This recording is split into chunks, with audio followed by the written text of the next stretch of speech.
4040 here with another Ships and Territory Wars video. And today I'm going to be looking at a great offensive fleet for Territory Wars in Grand Arena. Now, some of you may be saying, looking at what I currently have up, this is a rebel fleet. Isn't this meta? Shouldn't we be using this on defense? No, because since it is meta, you want to save it for offense so you can defeat the harder teams your opponent puts out. They make the mistake of putting their Millennium Falcons on defense. This is a surefire team in order to defeat their Millennium Falcons. On top of that, the Galactic Republic defensive team that I suggested hopefully should be good enough to hold up against most things apart from the Millennium Falcon. So what we really want to do here is make sure we're saving this offensive fleet for offense, essentially. If you decide to put on defense, that's completely dandy, but I personally suggest using it for offense. So let's just take a look at our toolkit. Essentially, this is going to be a completely Rebels team apart from the 4th reinforcement being something non-Rebel. First and the most important part of every team is going to be the capital ship, just knowing what your capital ship does and how it helps out. The most important part of every capital ship is going to be the passive ability, which on Akbar here is band together, which says whenever an ally attacks out of turn, they have a plus 50% critical damage and gain protection up for 2 turns. These bonuses are doubled for Rebel allies, and with the Millennium Falcon especially, and some of the abilities on your capital ship here, you're going to be getting quite a bit in terms of extra attacks. So this is really going to be working towards your advantage due to that. And several of the other Rebel ships have call to assist abilities that are going to work real well with the home one. The next 2 things you'll want to make sure you have maxed out on home one if you're going to work on this fleet is going to be Seize Advantage and Defiant Volley. Seize Advantage will act as a targeted heal and dispel, while Defiant Volley will call some random allies to assist and will be your AoE. Master Plan, this is the ultimate on this ship. It works real well, but again, you're hopefully not going to have to use Master Plan, and if you do, it will be rare compared to things like Seize Advantage and Defiant Volley. So Master Plan should be the 4th thing you max out on the home one. The final thing you max out on the home one is going to be the basic. I will say this about the home one compared to the other capital ships, is basic is probably the most important, and you might use it at times in place of Seize the Advantage, at least. So maxing this out is fairly important, but, wait, make sure you max out the others first. The most important part of the basic anyhow is the call a random ally to assist. So, home one is going to be the base of this offensive team. Now, the next base of this offensive team is Han's Millennium Falcon here. This is obviously a current meta ship. This is going to be one of your 3 starting ships. It has the ability, I haven't taken too much of a look at this ship. It has the ability Outmover that will essentially keep it from being targeted. Anti-taunt, essentially. That's really good and annoying. I hate dealing with this. It has Punch It, which is an AoE, but again, you'll rarely be using the AoE on this ship because the basic here calls a random Rebel ally to assist because of the buffs you get from the home one. You want to do that unless an AoE is just going to take out multiple ships or take out another ship while you're doing damage to another. And it can inflict target lock on a critical hit, works with Biggs. If the allied capital ship is a rebel, which it should be, dispel all buffs on target enemy. So again, just real good here. Gives buffs to allies. So that will require that you have the bounty hunter ships up, but I already suggested that you get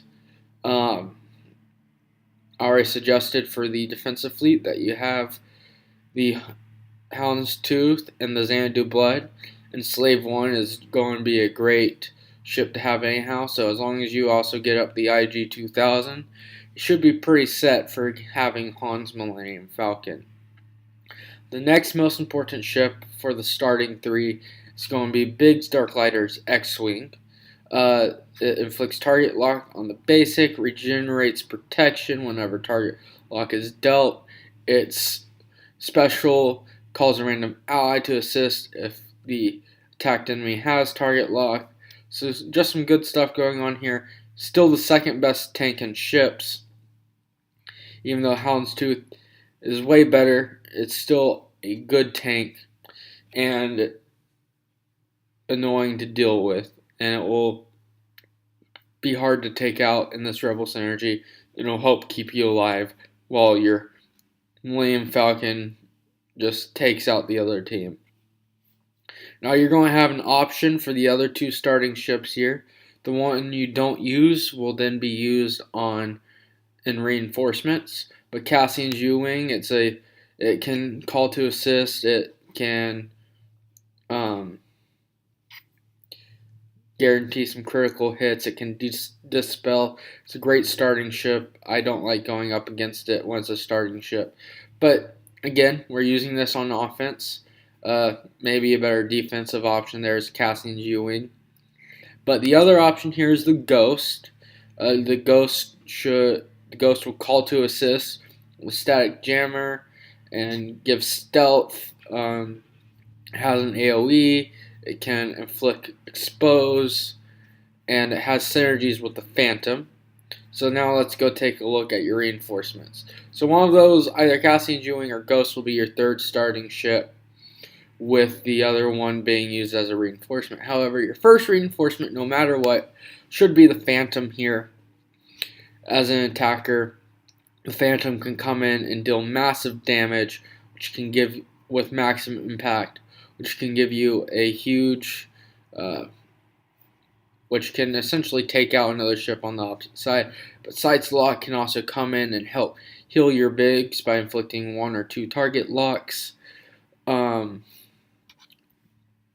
Overall, this is a good ship. Its basic does a decent amount of damage. Phantom 2 overall you should have anyways, because it's probably one of the most plug-and-play reinforcements. You want this on nearly any team, I personally think. And it's going to work best on this Rebels team because of the extra synergy it has with the other ships. So with the next reinforcement, if you didn't put it on your starting three, you go with the Ghost. If not, it's up to you at this point. You want to have Biston's U-Wing and Wedge's X-Wing as options. Biston's U-Wing acts like it stealths itself, and it acts like a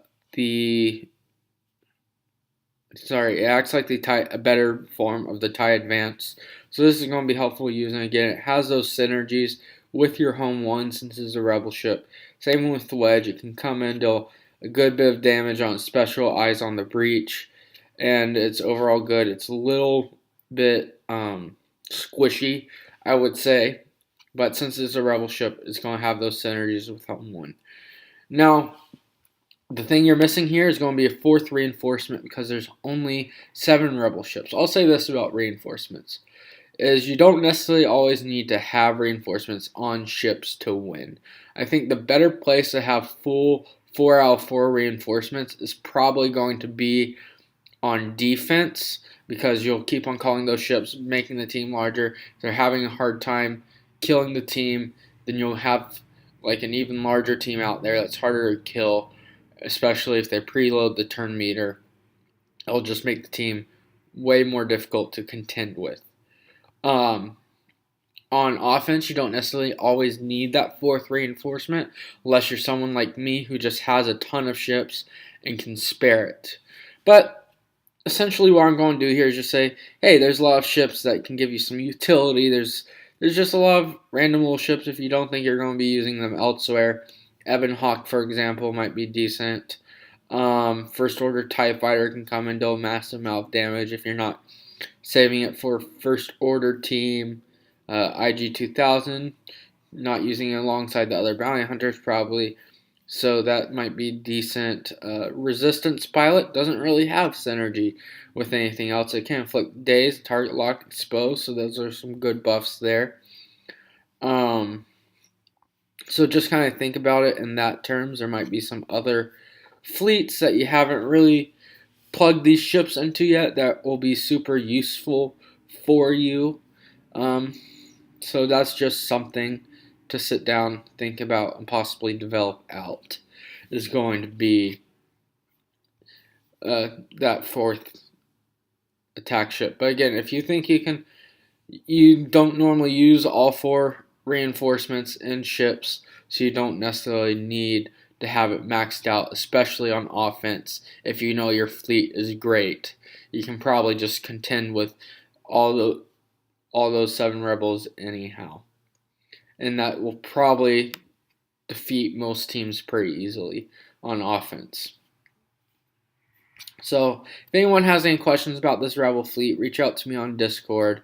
I'm going to be putting up some more possible offensive fleet choices that will not use ships mentioned in the previous defensive fleet in this offensive fleet, so that everyone has multiple options for teams they can develop out that do not conflict with each other. But this is going to be David 4040 signing out on another Ships and Territory Wars video. Talk to you later. Bye.